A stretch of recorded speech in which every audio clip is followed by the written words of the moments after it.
Ya, selamat siang. Mari kita lanjutkan bahwa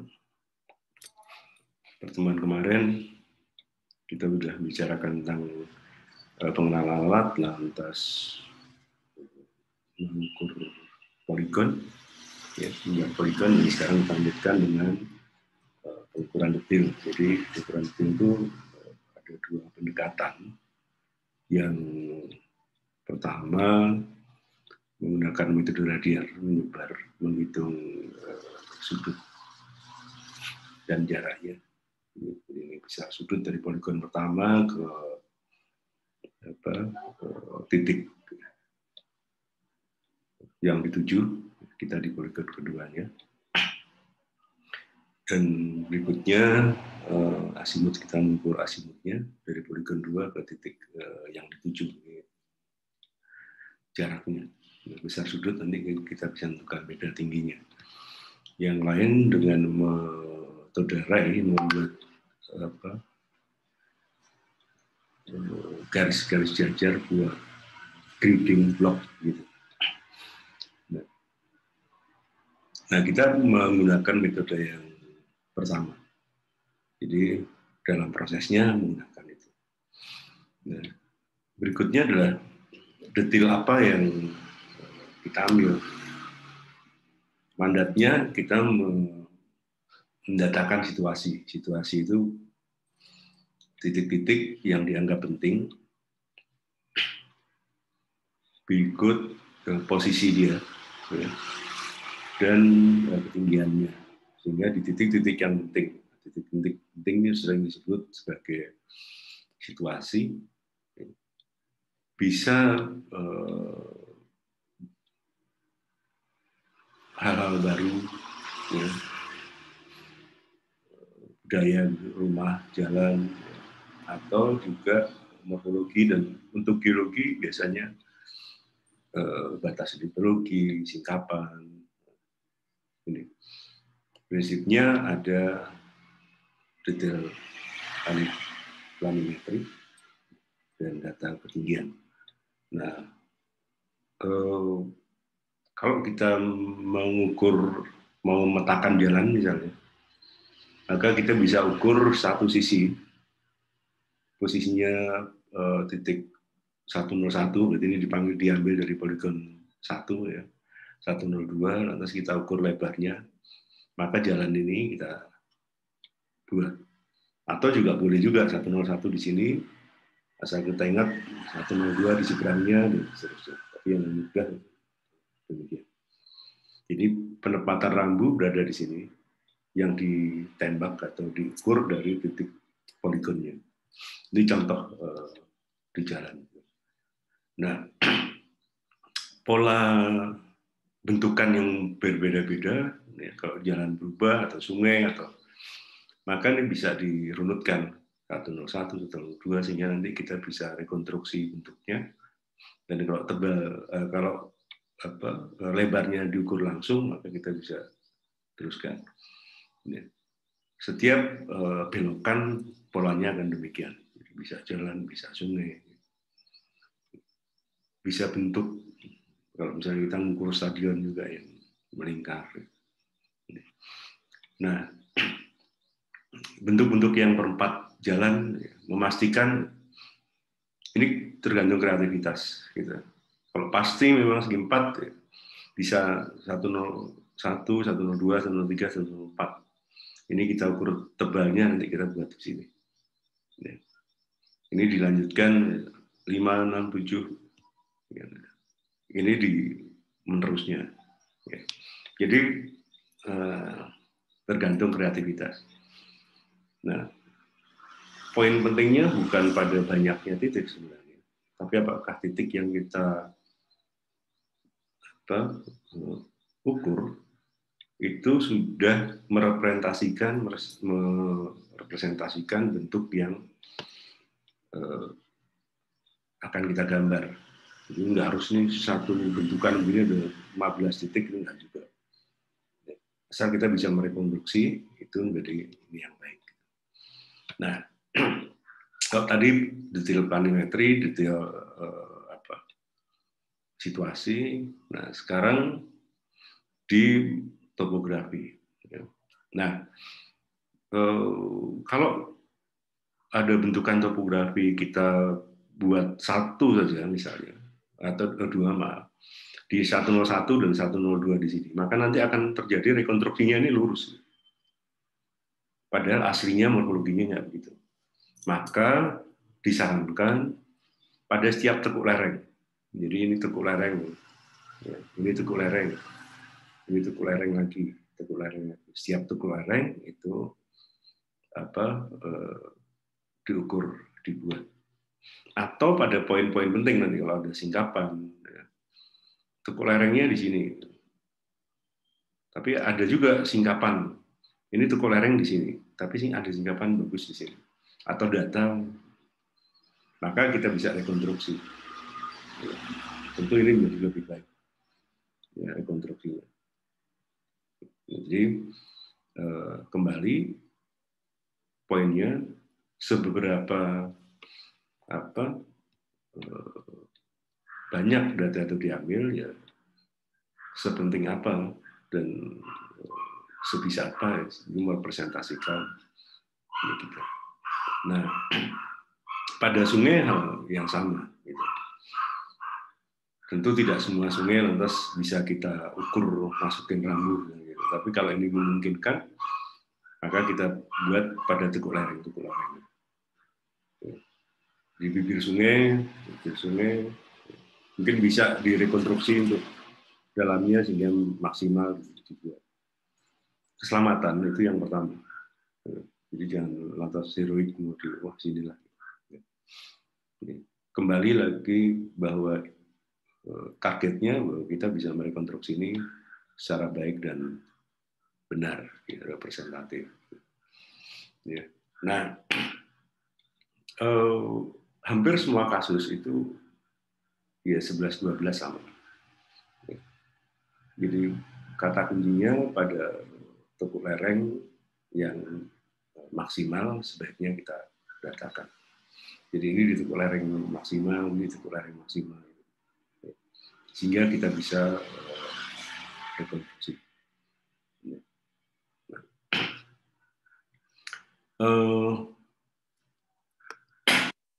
Datanya hampir semua pengukuran akan menggunakan data yang sama. Jadi tinggi alatnya berapa, tinggi benang silang atas tengah bawahnya berapa, dan seterusnya. Ya. Jadi itu standar. Nah,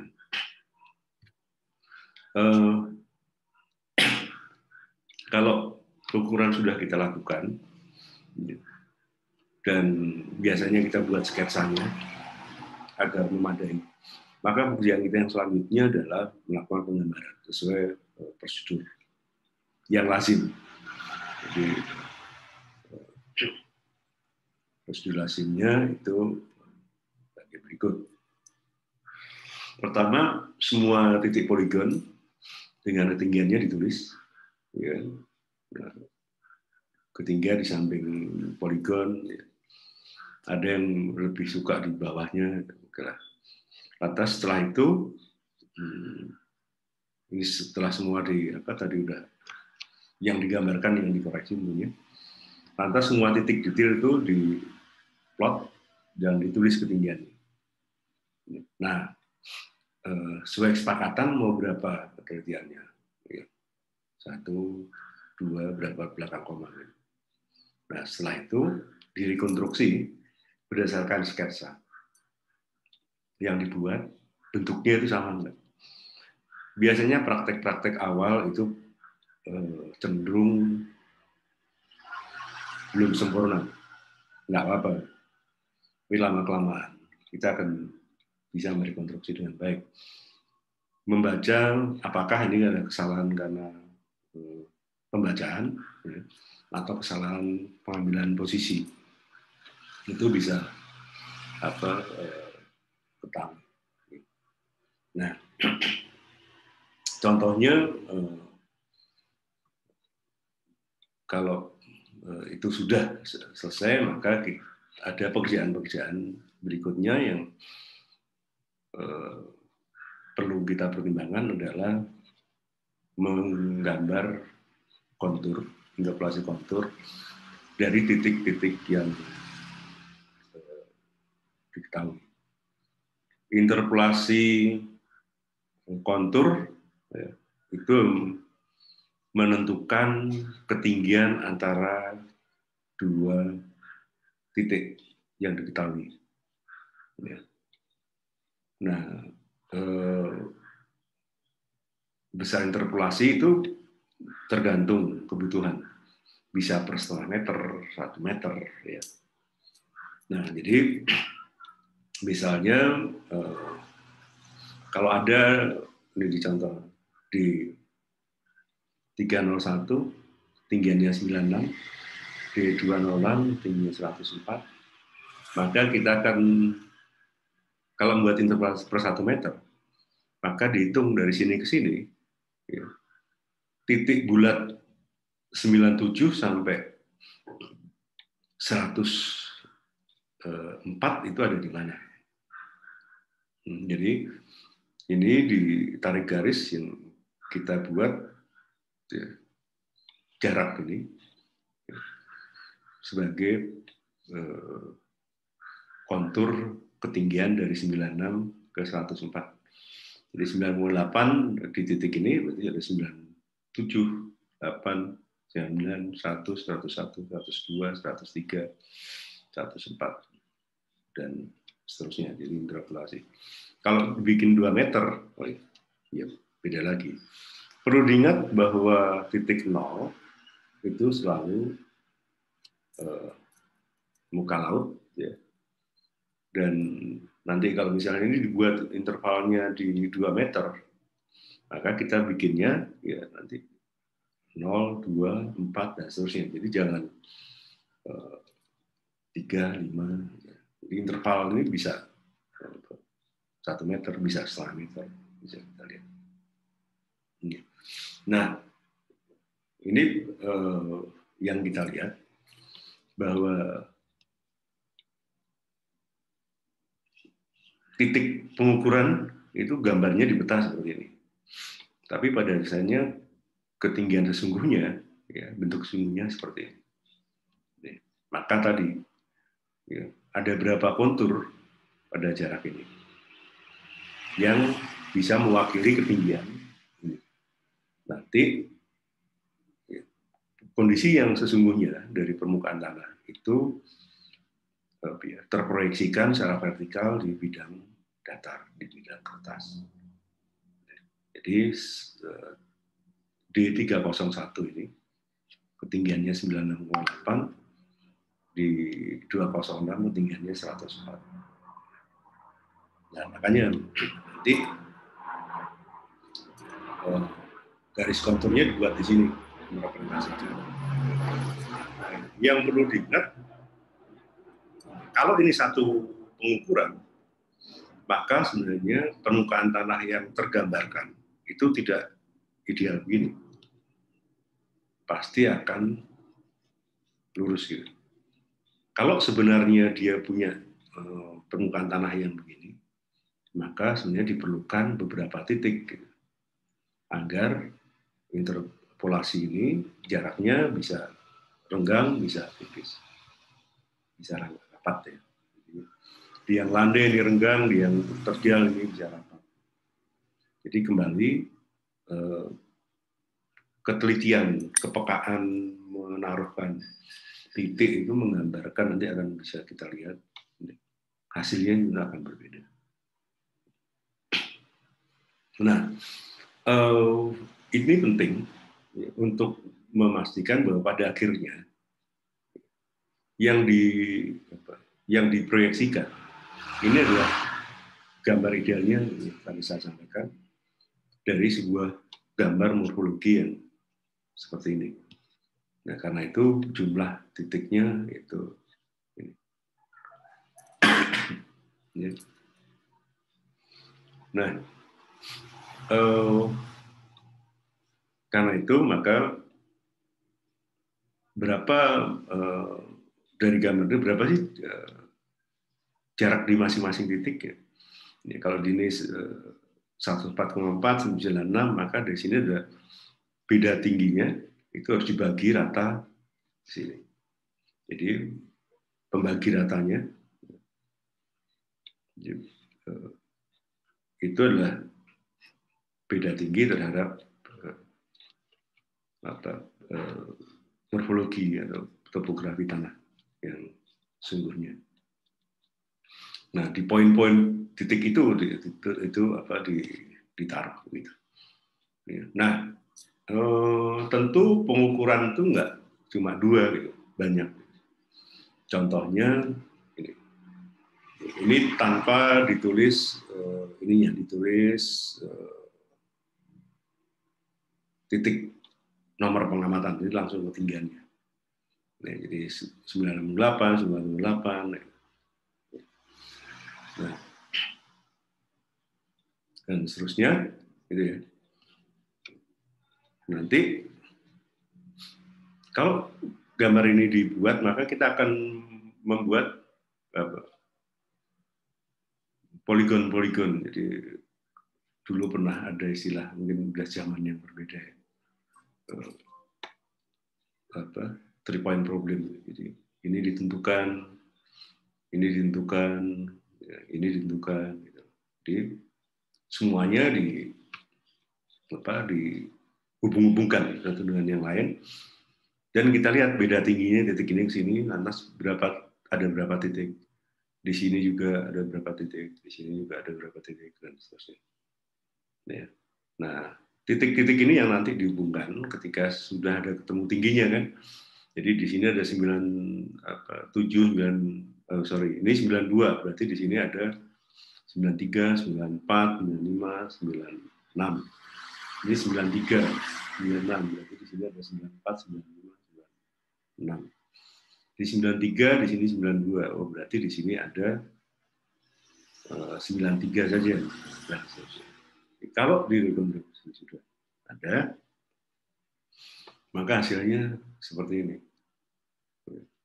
Setiap titik ini adalah menentukan harga ketinggiannya. Ya, kalau ini 94, ini kita tahu. Berarti ini 95 sampai 104. Ini 96, 100, ini 97, dan seterusnya. Nah, ini perlu berhati-hati, jangan sampai ya, jumlahnya nggak cocok. Gitu. Karena nanti rekonstruksi berikutnya adalah menarik titik senilai. Ya. Kalau ini 100, ini berarti 99. Ya kan? Ini 98, ini 99. Nah, berarti kan kita narik apa? Oh, ini 99, narik senilai, gitu kan? Rekonstruksinya menarik senilai. Kalau dibuat maka jadi gini. Coba dicermati bahwa boleh jadi tarikan yang pertama itu gambarnya nggak bagus. Ya, gambarnya menyudut-nyudut gitu. Ya nggak apa-apa. Ya. Tapi berikutnya perlu diingat ya, bahwa kontur itu selalu smooth. Nggak ada kontur yang menyudut. Selalu meruncing ya. Sehingga perlu diperhalus bentuknya. Nah, kalau sudah dikasih notasi itu ketinggian kontur berapa. Nah, di dalamnya nanti akan ada inilah interval kontur besarnya, biasanya kita buat indeks kontur pada 100, pada 90, pada 80, dan seterusnya. Tanpa belajar kita nggak bisa. Karena itu silakan nanti Anda mencoba membuat variasi sendiri, angka sendiri yang sesuai. Jadi, dimulai dari angka berapa silakan aja. tapi minimal sudah mencoba melakukan penggambaran. Disarankan misalnya pakai angka kelahiran. Anda kelahirannya tahun berapa? 2000 berapa ya? 2002 misalnya. Pakai itu. Jadi ketinggiannya 20,02. Nah, pakai variasi yang lain. Ini kebebasan Anda untuk menentukan, tentukan titik-titik sendiri, bikin rekonstruksinya sendiri. Nah, kalau udah nanti kirimkan ke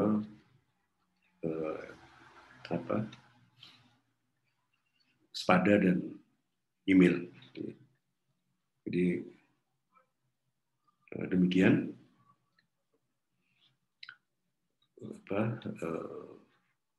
pertemuan singkat yang hari ini. Tolong masing-masing membuat biar enak ini 3 pola kontur yang masing-masing hasil pengukuran mulai 5 titik, ya, 10 titik, dan 20 titik. Maksudnya 5 titik ini kan 1, 2, 3, 4, 5, 6, 7, 8, 9, 10, 11, 12. Gitu ya. Kita bikin dulu lah, 5 titik ini gimana? 10 titik gimana? 15 titik gimana? Kalau Anda ingin bikin lebih, bikin. Prinsipnya bahwa kita ingin melihat apakah sudah melakukan rekonstruksi yang baik. Nah, perlu dilihat bahwa kontur harus menutup ya nantinya sebenarnya kalau bisa dibuat utuh.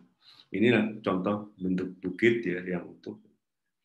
Kalau ini tinggi, ini lebih rendah gitu, berarti oh ini ada bentuk lembah. Ini yang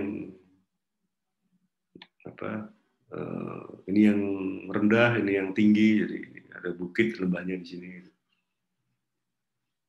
Variasinya silakan dibuat yang kira-kira menunjukkan bahwa Anda telah mencoba dan belajar untuk lebih baik. Itu ya. Terima kasih atas perhatiannya. Nanti kita ketemu di diskusi berikutnya.